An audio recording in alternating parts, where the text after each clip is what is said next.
For the third day now.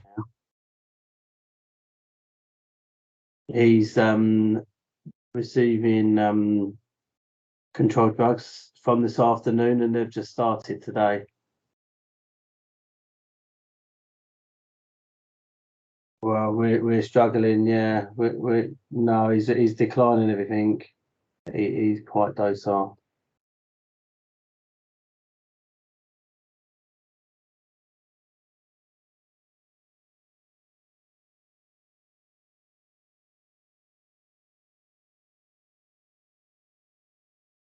Well, end of life, pain relief, and agitation support, comfort. Well, we can't manage to get any more intake in him now.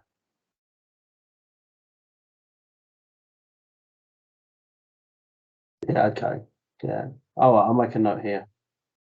I'm the manager. My name is Jonathan Beecham. Yeah, that's right. All right, appreciate that. Thank you. Bye.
Bye. See you later. Bye. Early hours of the morning tomorrow morning. Okay. Oh yeah, I've heard something like that. We should start sweepstakes. Well, yeah, there's a guy who worked for British Rail. He used to come and visit El Celebrity here, and he was on. I don't know what it's called, but it's like a death thingy. So you put money in, and you say who'll be dead next, and if that person comes up, you make a lot of money. Yeah. Well, it's like famous people, but we could do it for the care home. Hi, everybody. Yeah. Hello. Hiya. Hi. Hi, me. Thank you. Phil's going to chair today, so if you just give us a couple of minutes, because we'll just I just need to quickly find the agenda as well. Hi, Phil.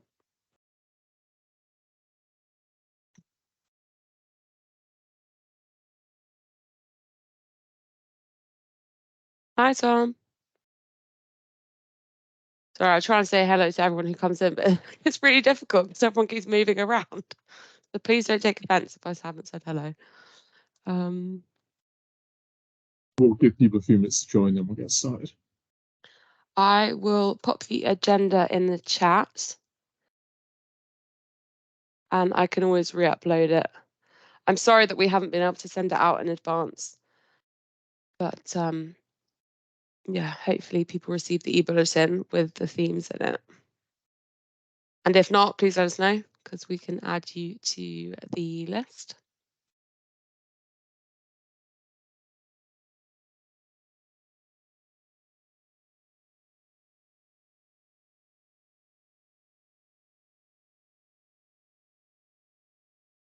Naomi, if I got permissions to share my slides. Ooh, that is a very good question, Tom. I would hope so. Shall I try? Shall I just see?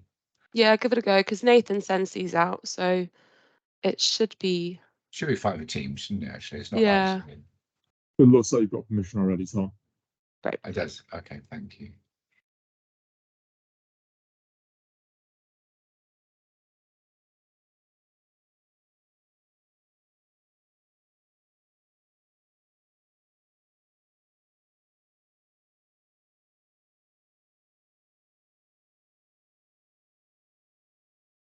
I can see that the meeting's being recorded. Hopefully people are happy with that. Yeah. Okay. It does help us a lot, actually, to be able to go back through and yeah, take notes and things.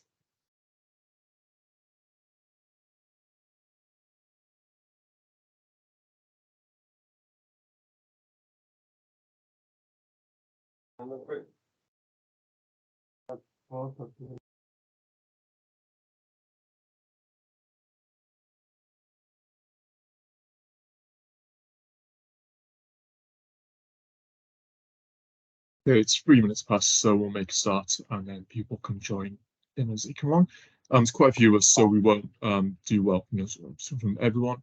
If you could pop your name and where you're from in the chat, that'd be great. I'm Phil Darby. I'm the Adult Social Care Commission Legal Markets and North London Council's Programme Team. Thank you everyone for coming along today. We've got a really packed agenda.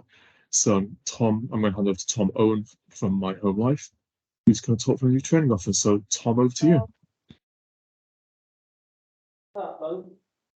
Thank you, Bill. Hello, everybody. Nice to see everybody. I'm Tom from My Home Life Programme. Have a seat there. Just put the envelope on the desk when you're done it. Sorry, just quickly, please could people mute? Thank you. So thanks to Naomi and Bill for offering me the opportunity to, I think for 10 minutes or so, just to share a couple of offers that are available to leaders of care services across the North Central area. So I'm going to put on my little slides that I just put together. Hang on a minute, see if I can find them. Not that one, that one. Let's see if that works. Okay, I'll put it into slideshow. Does that work? Yeah, looks great. Okay, can you see that all right? Mm-hmm. So essentially, this is just a to let you know of an opportunity that's being funded from a foundation called Rain Foundation, but through North London Councils, North Central London Councils, that's being delivered by My Home Life, and might be interesting to you, hopefully. So just a little bit about My Home Life itself. It's been around for 17 years. Some of you might have heard of us.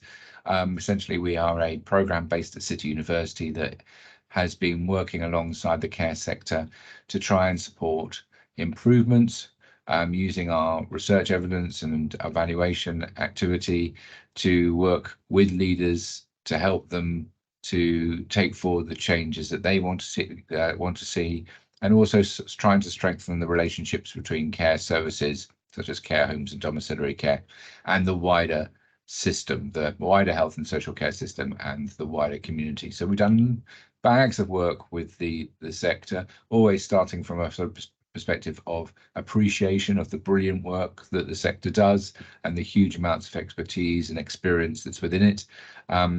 So that's very much our starting point. We are in the work that I'm involved in is in England, but we are an international kind of movement, as it were, of universities that are all trying to work collectively with care services to try and support them. So right across the UK and Australia and Germany. Unfortunately, I don't get to go on the nice journeys abroad, but as a group, we are sharing good practice, hearing what the great things are that are going on in Germany and sharing that with Northern Ireland and Scotland, and vice versa. So part of a bigger network. So what are we offering? So there's a lot of words on this. I hope you don't mind. It's like whatever time it is now, 4 o'clock, and it's quite hard with tired eyes to see this. But the first program that we are delivering is aimed at those people that are potentially the future leaders of care services. So these are deputies, the senior carers, the team leaders, and potentially also those managers that are very new in post that perhaps haven't previously done a management role.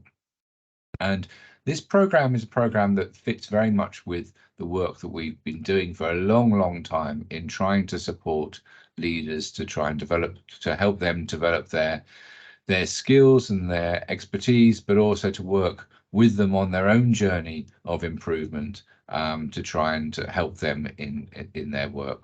So very much focus is very much around people's resilience, helping them to realize that actually quality of life it's the most important to think about your own quality of life before you start helping others with theirs. So a lot of focus on trying to ensure that people are feeling well, are feeling strong, and then building effective team working and improving their communication and professional confidence. And the way the program works is it'd be delivered at City University, which is just 5 minutes from Angel Station. And it's a 9-month program, mainly monthly sessions, a bit more in the first month. And we work in groups of 18, so there are 18 places together, and it's very much an opportunity to come together, and we are facilitating conversations about how things are for you, what are the challenges, what are the things that are working well, and really working with you to deliver the content that you need to support you. So this program has had massive amounts of improvement in terms of the outcomes that we've delivered, which I'll share with you in a minute. But just in terms of the boring stuff, we have some forms which Naomi, I think you have, that you can send out, or I could send out if I'm allowed to for people who want to join. The deadline is the 30th of October, so quite soon, and it's a late November start. So late November going through until I think next August or next September. The forms are super easy, by the way. It's just a very simple form to express an interest. We've already had quite a lot of interest, but we're really keen to have as many expressions as possible so that we can really try and make sure that we're giving it to the right people. So just in terms of the content of it, we have 4 evidence-based frameworks that we keep focusing on. One is about developing positive practice together. So looking at what is all the evidence of good practice out there, and what do the group, the 18 participants, also feel are good practice. Focusing on relationships, so the sort of the importance of a relationship-centered culture that delivers quality. being appreciative, as I've said before, spotting the good, working and building on the great things that are already happening in all care services. And this theme called caring conversations, which is the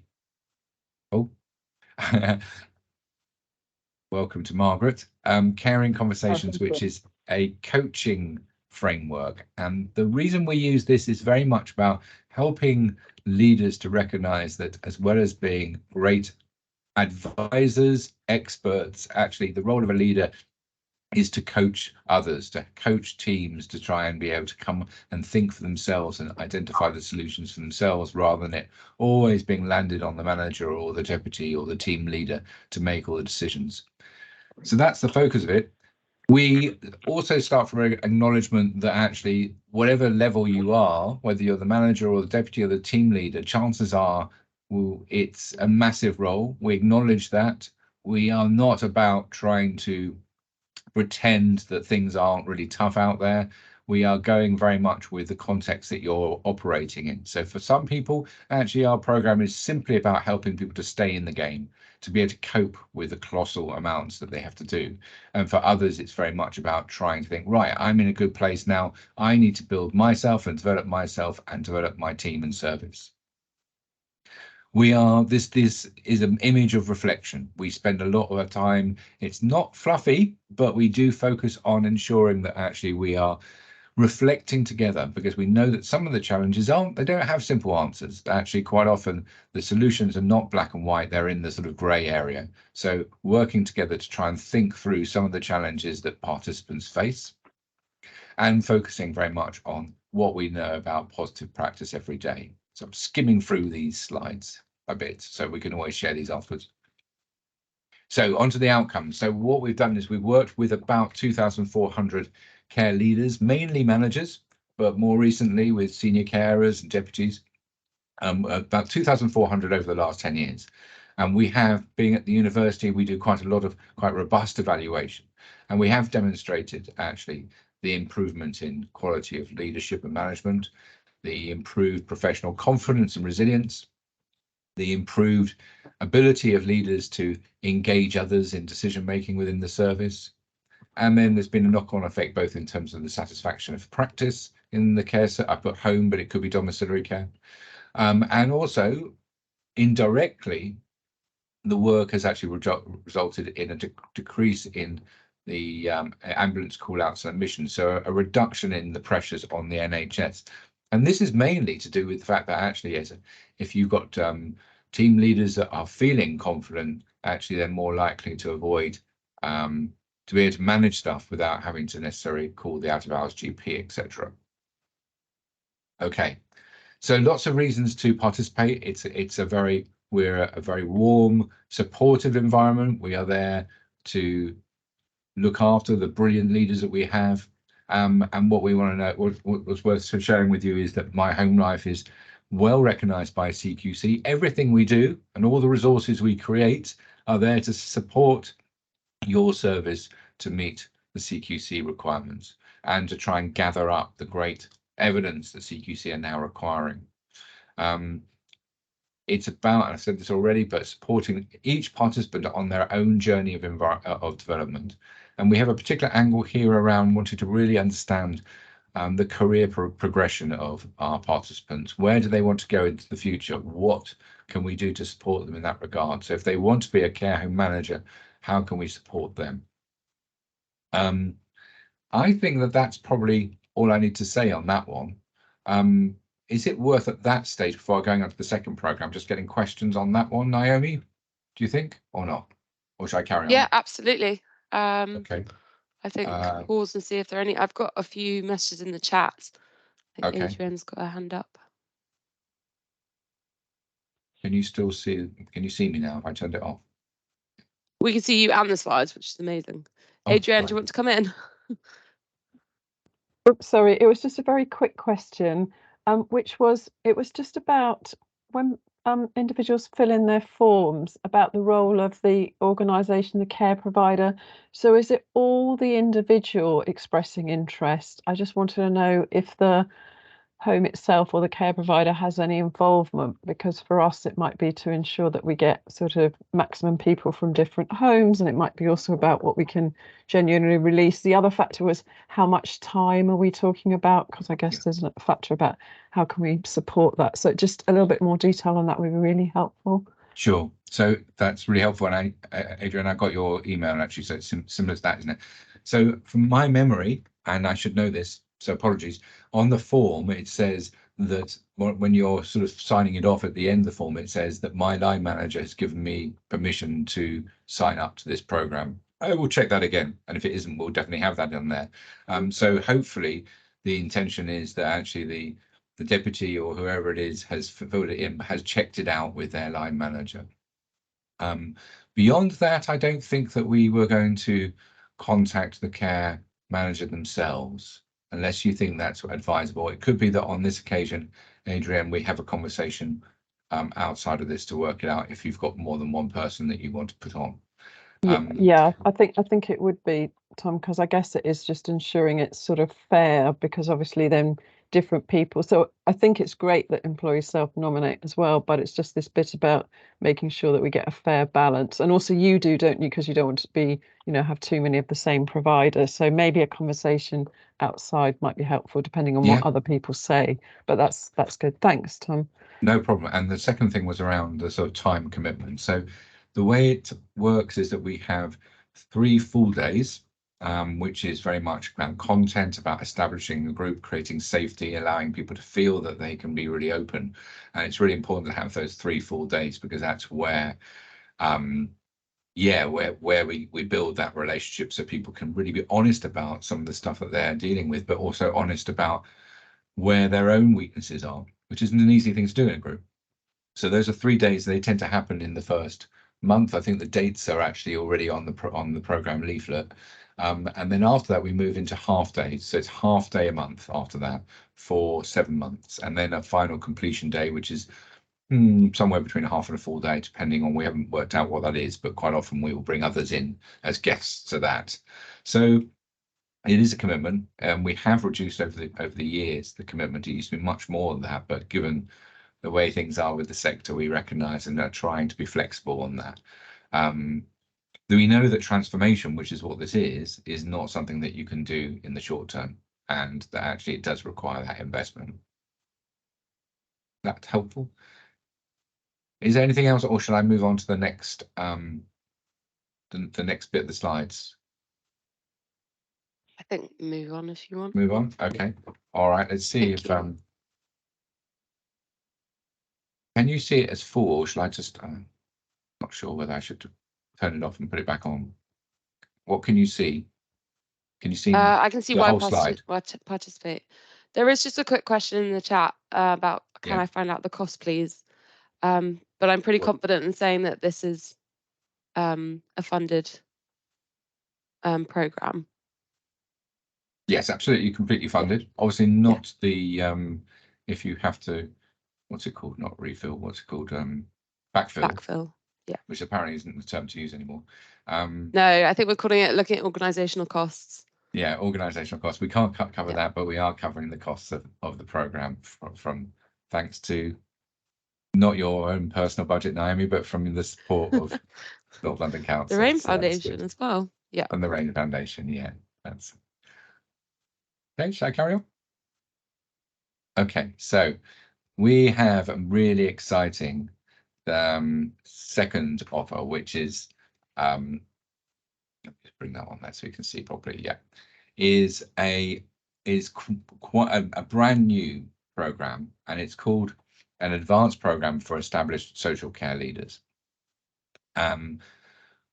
We recognise that the care sector has massive amounts of expertise. We recognise that during the pandemic, it demonstrated to the system that actually it was able to come up with very creative solutions to work very well with the system to try and manage that crisis. And yet what we know nationally is that actually the social care leaders are not usually treated as equal partners in the system, with a voice and with a certain kind of unique perspective, which is how things work on the front line. actually what does work. And so we did some work, a consultation exercise across London around what was the appetite amongst care leaders and what was the appetite amongst system leaders, as in those people that work in commissioning and within the integrated care system and within councils, for having stronger voices of social care leaders within the system actually sitting at the table and supporting the delivery and the development of strategy and its implementation. And there's no doubt that actually there was a sort of strong thumbs up from everyone concerned that we needed to do this. In fact, as the quote says on this, one ICS leader in North London said, "It is worth considering the risk of not working more closely with social care providers. There are massive challenges in terms of health and care at the moment with the whole system in crisis, and we need everyone on board to generate solutions." Now, we know that, you know that, but actually it's not always a simple thing to do. So we've teamed up with Care Providers Voice, which is an association or an umbrella body, as it were. They're mainly based in North East London, who've done a lot of work in terms of they're very embedded within the systems there, to come up with a program which supports social care leaders to start working effectively at a sort of system level in an influencing role. So the way it works is that actually it's a 9-month program, not too dissimilar in terms of the approach to the previous program, but it's much more, there's more coaching, more mentoring, and really there's going to be an opportunity for people to be involved in actually actively working at in some level of strategy during the period of the program. So really, if you are excited and passionate about wanting to make more of a difference outside of the service that you lead, and you are an established leader, then this is absolutely for you. And of course, the great thing about that is that potentially that has knock-on effects for career if you've worked in that at that level. So just a bit more on that. So first of all, just again, the logistics are that early spring will start. We're just beginning to start looking at expression of interest. You have to bear with us at the moment. We were just putting the forms together. We wanted to be absolutely sure that this program is right. So we've been doing quite a lot of consultation on the content. So on the content, we're having 16 participants on it. Before the program, once everyone's been sort of enlisted on it, we will have pre-programmed quite detailed conversation, one-to-ones with each participant about where they're at in terms of their role, where they want to get to, what are the opportunities that they want to take forward, where are their skills, where are their weaknesses, and then the real content will be developed in relation to that. But as a starting point, our ideas are that actually it's about trying to support professional confidence, personal presence and voice, so being able to communicate and having that sort of those skills to present and to influence and deal with difficult situations, or to understand the jargon, or to try and challenge some of maybe the stereotypes that the wider system has about care providers. It's about recognizing the role of as a leader. It's not about understanding just about what's going on in your service, but actually how do you gather the insights, and how do you share with the wider system the insights from other care services.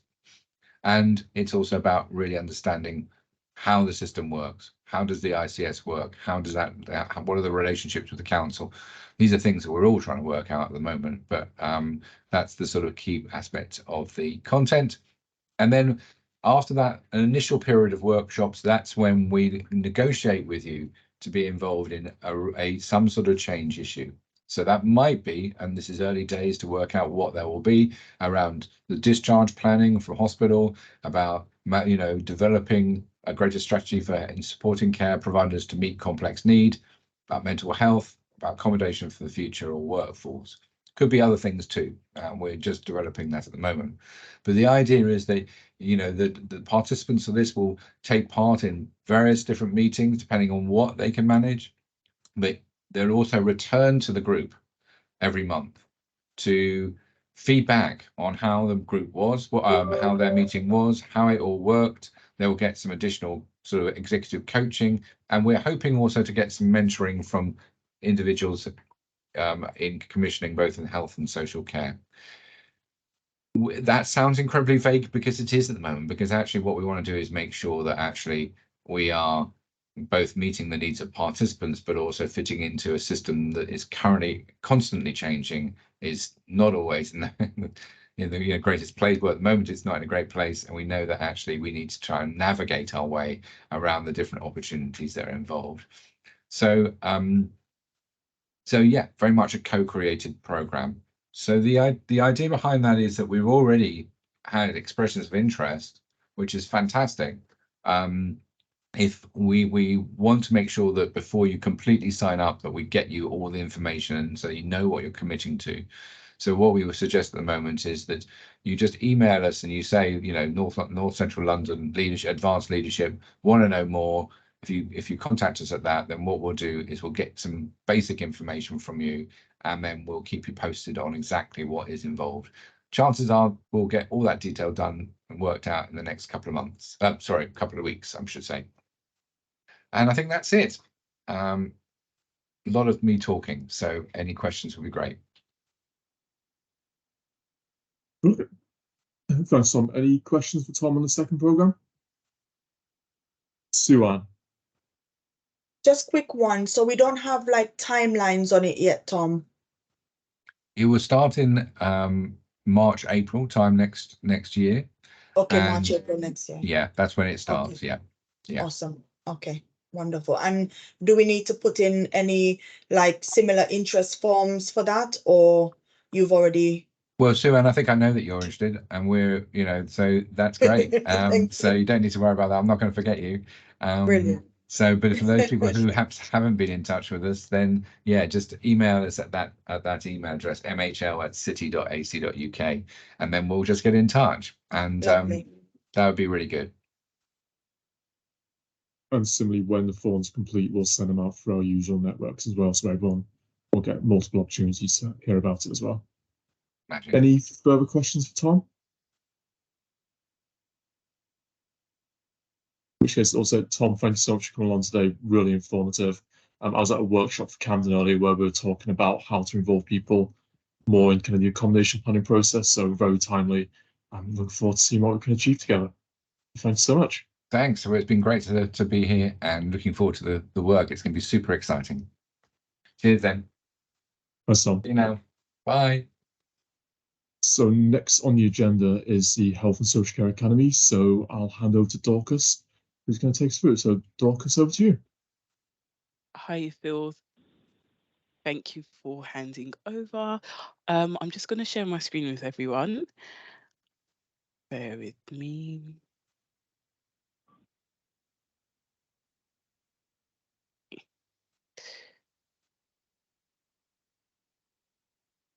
Okay.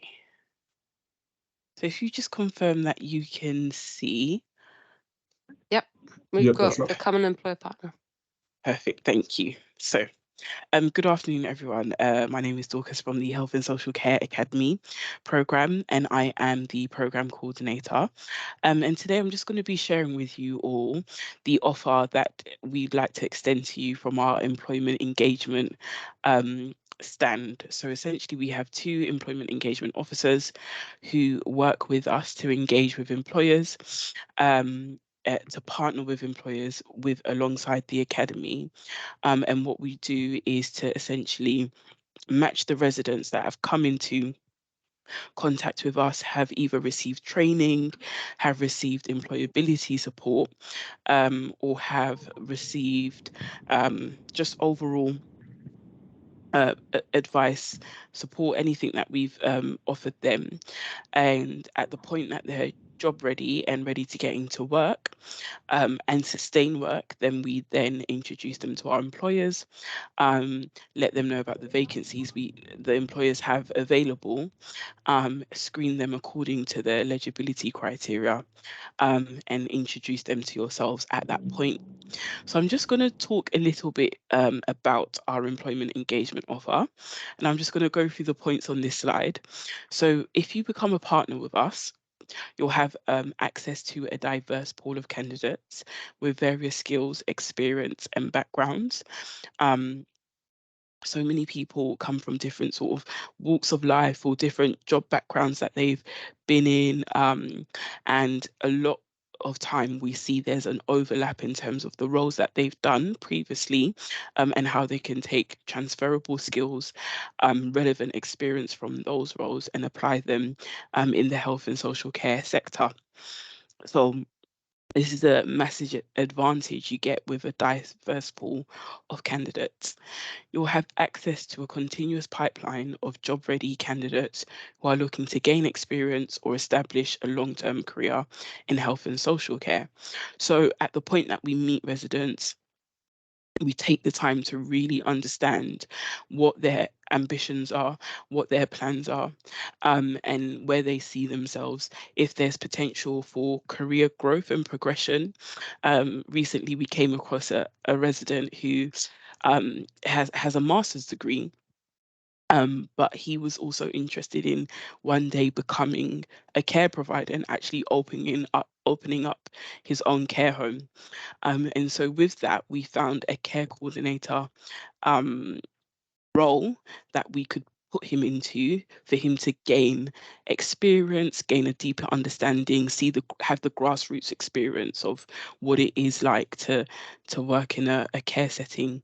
And so with that in mind, you have the higher chances of residents staying in work, having goals around what they see their roles to lead to, and having a focus when they are with you in the roles that you can assign them to.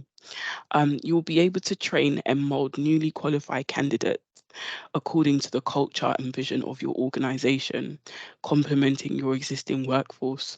So, as we know, it's kind of similar to what Tom had sort of touched on in his presentation.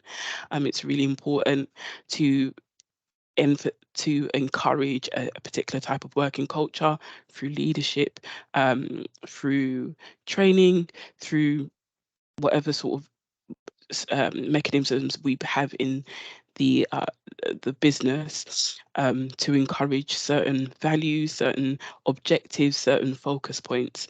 And we've seen that with speaking to people who have come into roles, whether it be their first role, whether it be their fifth role, there is an impact that can be made in terms of really just molding them to your organization, and ensuring that they serve how service your users how you expect them to.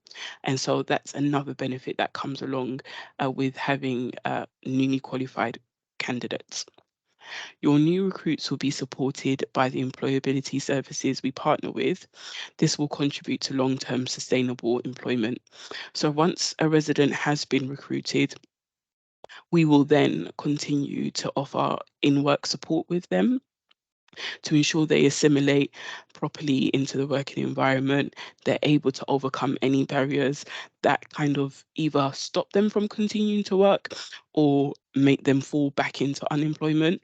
So with that support from the employer, but also from the employability service, it just strengthens the resident in their new role and gives them like a good foundation to sustain employment and continue to be employed on a long-term basis. We will work with employers, so yourselves, to help carve good and flexible employment opportunities that attract more residents into the health and social care sector. So whether that be offering training, whether that be offering work experience, job shadowing, a buddy system, whatever may appeal to residents for them to want to apply for a role, but also want to stay there once they get there, we're open to discussing ideas with you further and seeing how we can help to contribute to make opportunities more attractive and keep residents in roles and for them to sustain their employment. We will work closely with you to understand your recruitment needs and offer a tailored recruitment service. We want to hear your feedback and comments to help us continuously develop new strategies around recruitment and staff retention. So again, in certain roles, there might be certain qualities that you're looking for. A particular characteristics that you might be looking for. We have eyes and ears open to hear and take all of that on board and really use it when we are looking for the correct or right residents to fill your roles. And also to ensure that we are coming to you with people who have the relevant experience or the relevant transferable skills and experience or soft skills that you're looking for particular roles. So we will do that to help mold our recruitment process and our referral process of residents over to yourselves. Our ARCs. So we, as part of the academy, we do want to offer a good work standard for our residents who engage with us and who are looking for work through us. And likewise, when we are advertising job roles, we want to be able to confidently say that we know these are good roles that offer not only a good working environment, not only good work standards, not only good conditions, but have a good package that compensates residents well for the work that they do, and reflects just an overall good standard of work. So we ask for employers to offer a conducive work environment where employees can grow and thrive, making career progression attainable and allowing employees to reach their maximum potential. So very similar to what we touched on before, in terms of our offer to residents, this is something we also ask from employers. So again, we can go out with that confidence to say, this is not just a role that you will like, but also an environment, an employer that's dedicated to seeing the success and growth and development that you can potentially make in their business. We encourage employers to pay the London living wage. We know that in different boroughs, different areas, there may be different standards, but the overall and general ask is that at minimum, we'd like employers to pay London living wage. As we know, we are in a cost of living crisis and there's so much going on. It would be really good to be able to offer that to residents. And again, encourage them to apply for roles and stay in roles. We encourage employers to offer work placement, voluntary opportunities, and apprenticeship opportunities to provide residents with a gateway into permanent roles and widen the entry points into their organisations for residents, and to provide residents with a gateway into permanent roles. So essentially, this is just, again, widening the entry points to your organisations and just ensuring that where there may be a resident who might have less experience or might have less knowledge, there can be another way that they can gain that experience and gain that knowledge and have a chance to just sort of build up their portfolio in health and social care, and eventually establish a permanent role in one of your organisations. And then last but not least, training, opportunities for training, professional and personal development should be made accessible to staff. So again, Tom kind of offered that, and I'll just sort of echo everything he did say. It would be brilliant, to be able to say that residents can go on a training course like what's been offered, and just know that their development is a priority as much as their work and immediate tasks and schedules are a priority. Their professional development, their progress in widening their knowledge and in understanding and depth is also a priority to the employer. So that's our overall arts. And I think my next slide is get in contact with us. Yes, so partner with us.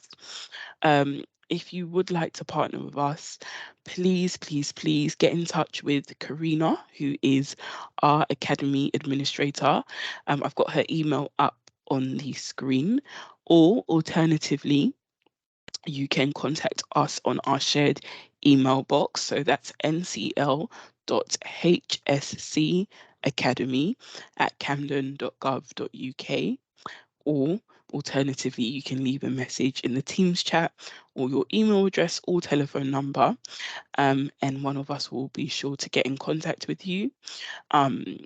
And if perhaps you want to take the details and get in contact with us at a later time, please feel free to do so. We welcome all contacts from employers, and we're really excited to just partner with you, speak with you, understand your needs in more detail, in more depth, and get your vacancies advertised to our residents. So on that note, I think this will also be a good time to ask for questions. Brilliant, thanks, Dorcas. Any questions from the group?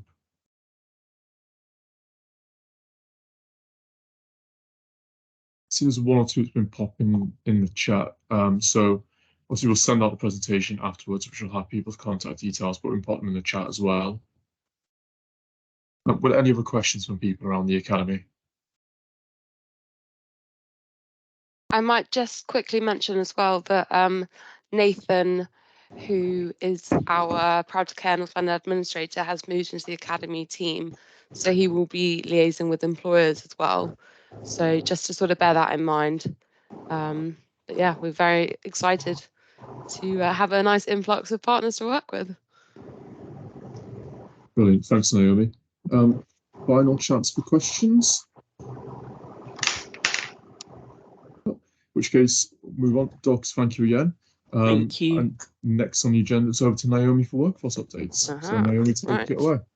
Right, thank you very much. Let me just quickly share. Sorry, I can hear some background. I think, sorry, Grace, I've just put you on mute.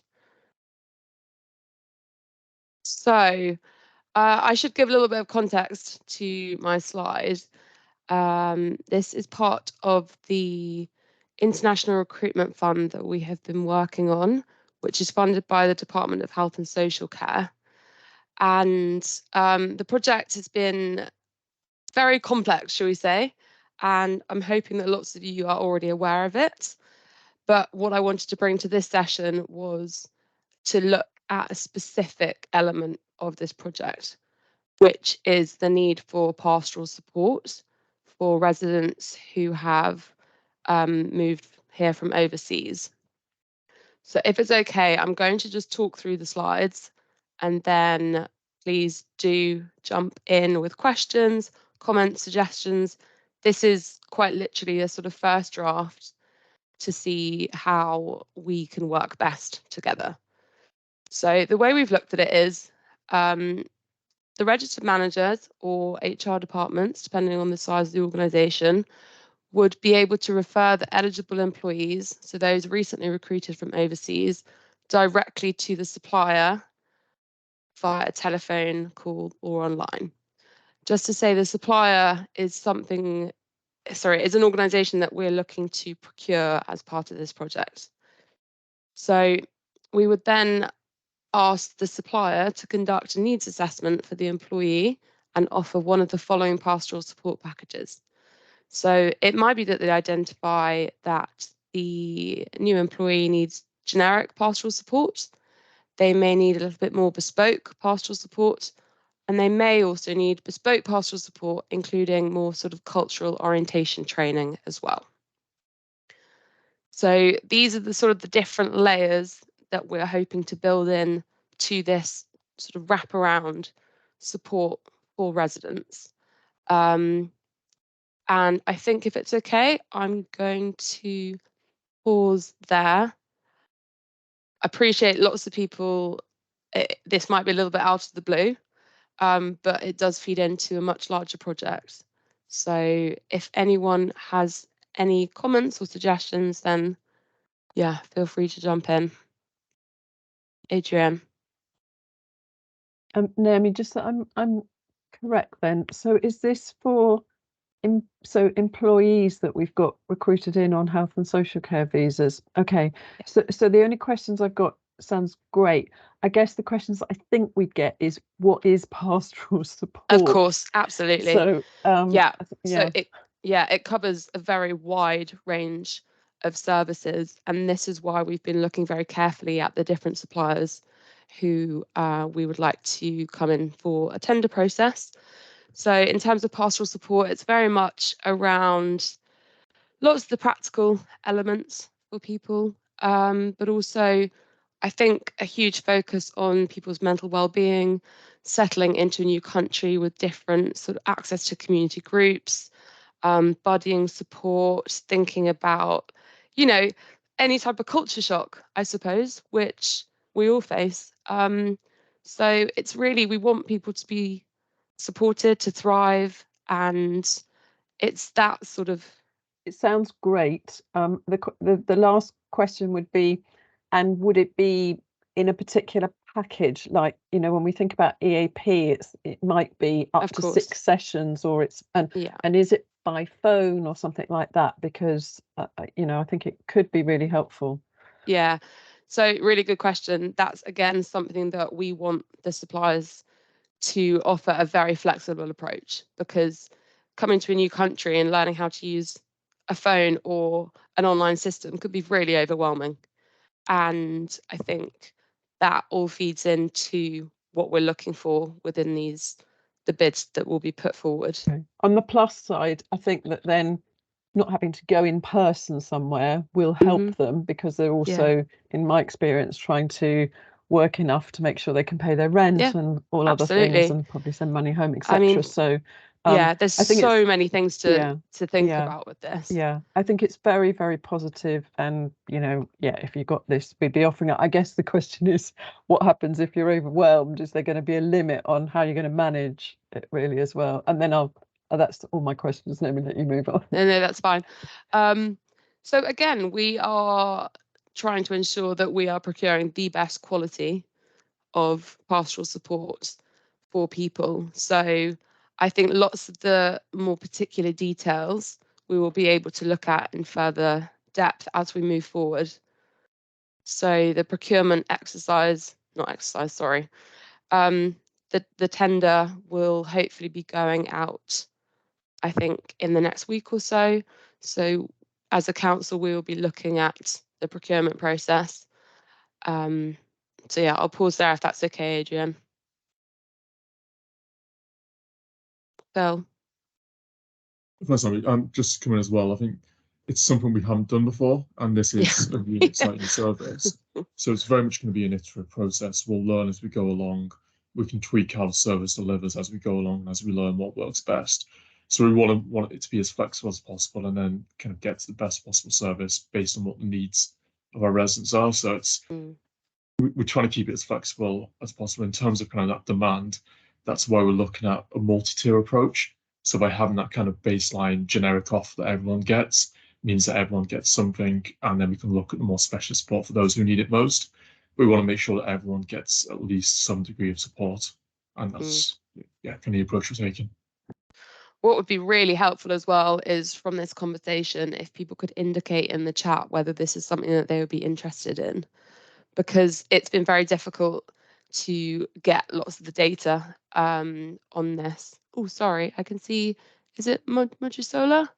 Sorry, I may not have pronounced your name correctly. No, that was right. You pronounced it Mojisola. I'm trying to write on the chat, but it's not delivering. I don't know what is happening. I wanted to find out, how can I refer my carers to this pastoral referral place and the pastoral support? Yeah, great question. So this is part of the conversation that we're having at the moment. So if you could please send me an email, and I will put my email in the chat, or I'm sure someone will do that, and you can contact me directly. That would be great. If you can put it on the chat, then I can write it down, please. Sure. Because I can't type. I don't know what is happening. That's fine. No problem. Thank you. Thanks. Okay. Are there any other, sorry, I can't see the chat at the moment because I'm sharing my screen, but are there any other questions that people would like to ask now? I know that this is quite a lot of information to take in. So yeah, I'm more than happy to discuss afterwards.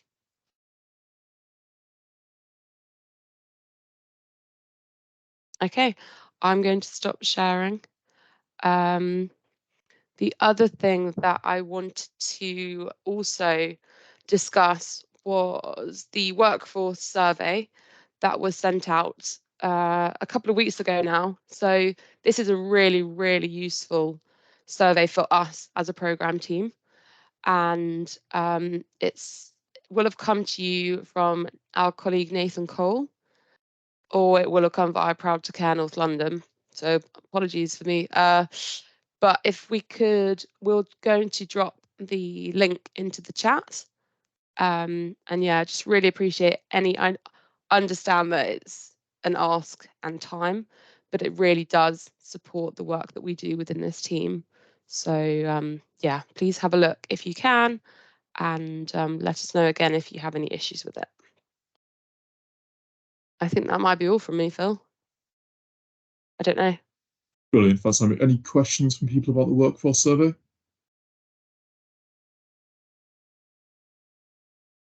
I mean, if anyone has any questions, drop me or Naomi a line. Always happy to follow up around it. Ilaria's put it in the chat. Thank you. Perfect, thanks, Larry. I guess the other thing to note around kind of workforce and surveys is Skills for Care data has been released today as well. And part of what we like to do locally is compare what we get through the survey compared to the Skills for Care data, just to make sure we have a really robust picture of what's happening. So it really is invaluable to the work that we do. So please do try and complete that for us. And we'll present it back at the next meeting. Hang on a minute. That's only in 2 months' time. Next meeting or the one after. Yeah, okay. Brilliant. Thanks, Naomi. So next on the agenda, we've got COVID vaccinations. I just wanted to really quick chat with people about this, where obviously the vaccination program for residents within care homes is in full swing at the moment. The plan is to visit every care home across NCL by the 22nd of October. As part of those visits, obviously staff can be vaccinated at the same time as residents. I guess I'm keen to understand if there's anything we can do to support to help boost vaccination numbers. I'm in conversation with the ICB vaccination team at the moment, and I'm organising for a couple of reps from their team to go to each of the individual borough provider forums to speak to managers directly, can help kind of understand any concerns people may have, and to find information on the up-to-date vaccinations. I guess I thought I'd just take the opportunity here to see, is there anything that you would find useful as a group for us to send out about vaccinations, and anything we can do to help, really?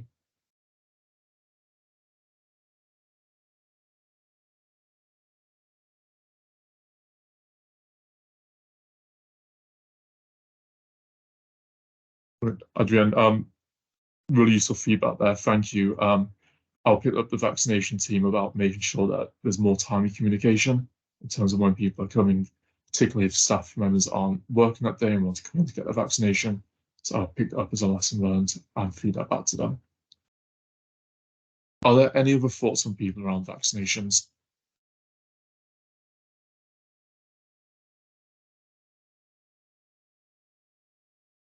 Thank you, Adrian. So we've got some up-to-date information around that on Proud to Care, so we can circulate the link to that when we send out the papers from this meeting.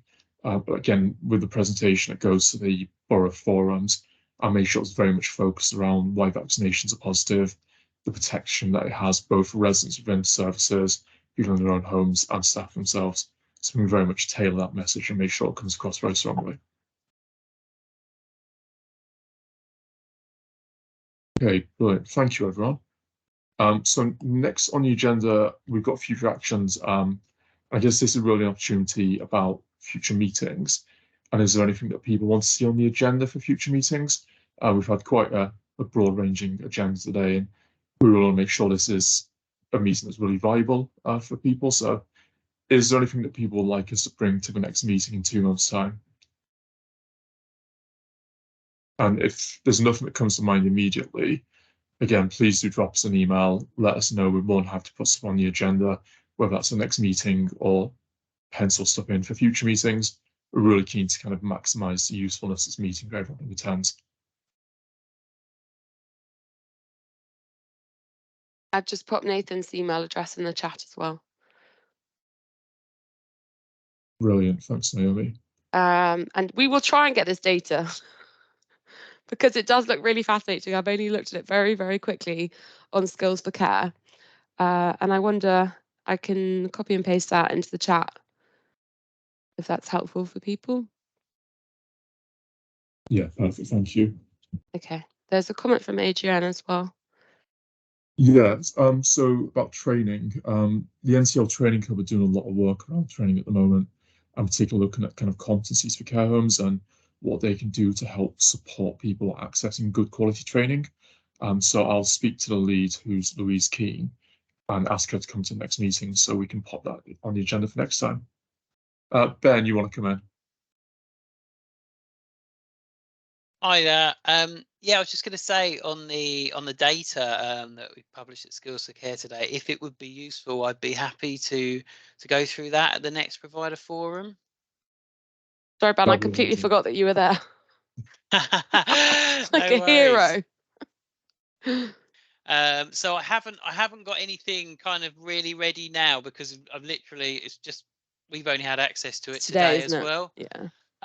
But yeah, if it would be useful, I could run through that at the next one. Definitely, we'll pop you on the agenda for next time. Thanks, Ben. Okay, thank you. Okay, that brings us to any other business. So is there anything that anyone wanted to raise? Marie, over to you.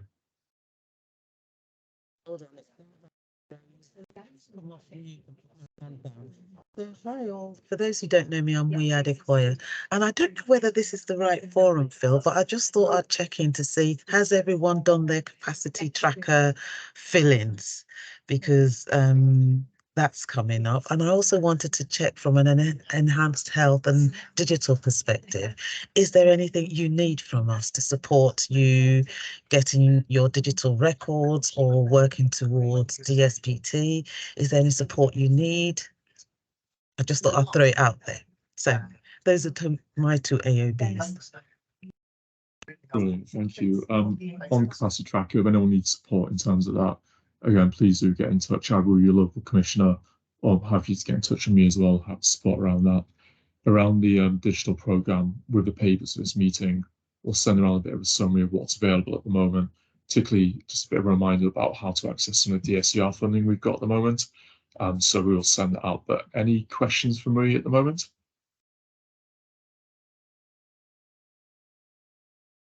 Perfect. In which case, all I've to say is thank you so much for your time today, everyone. Really do appreciate it. We'll see you in a couple of months. Thank you. Take care. Thank you so much. Bye. Take care. Thank Don't you. forget. Bye. Thank you. Bye. Thanks. Bye. Bye. Bye. Now, me, can I have your email, please?